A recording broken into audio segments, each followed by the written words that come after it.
Mga marigbarigya sa palupok sa Bacolod City, nagaplastar na. DOH, hugot nga nagapanumdom nga maglikaw sa paggamit sa palupok sa pagsugalaw sa bagong tuig. Yaring balita nga itong gintutugan. Ginatapar na ang iningabahin sa reclamation area sa Bacolod City. Nabahaan ini bangod sa bagyo sang damlaglang. Diri plastar ang masobra 60 ka mga manugbaligya sang palupok. Ang manugbaligya ang si Lilia Aminado nga nabundayan sa mga rekisitos niya ginaproseso. Wala pa kami nga daan, kasugod ang ginbayra namo damo na. Nga full force kami subong sa amon nga obra kay mapaskidyoy kami nga mag-checking sa amon nga fire kaya nga amon nga papers nga special permits ato pasubong sa fire. Sa Iloilo City, nakabato na sa 16 ka mga application sa Iloilo City Fire Station para sa pagbarigya sa palupok sa firecracker zones. Nataga na sila sa Fire Safety Inspection Certificate kag nagproseso na sa iban pa nga mga rekisitos. 3 ang designated firecracker zones sa Iloilo City, Barangay Buhang Haro, Circumferential Road sa San Jose Arevalo kag atubang sa Iloilo Freedom Grandstand. Dapat available gina ang ilang tubig, ang balas as well as ang ilang fire extinguisher, tapos i-observe lang ang proper distance in between sa mga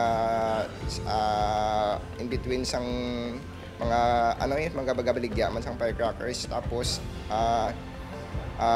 dapat mayara gina no smoking sign kag dapat ang ilang structure dapat nagasunod man saging design. Ginatutukan sa DOH-NIR ang kampanya Oplan Iwas Paputok agon malikawan ang firecracker-related injuries sining holiday season. Really what we have is the Ligtas Christmas campaign. It has 3 major components. We have the Healthy Handaan, we have the Bia Healthy, which is focusing on road safety and surveillance of road traffic injuries. And we have the Iwas Paputok. By December 15, we will be doing our simultaneous facility readiness assessment. We will visit selected hospital to really check on the readiness of our facilities. Ang Iloy si MM, hindi kuno malipatan sang nalukpan sang boga ang minor de edad nga bata.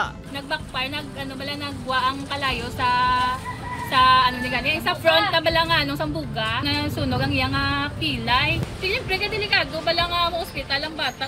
Gani, hugot na sini nga bantayan ang iya mga anak kag maggamit na lang sa alternatibo nga palupok kaangay sang turotot. Upod, Kiril Casillo, Adrian Pretos, 1 Western Visayas.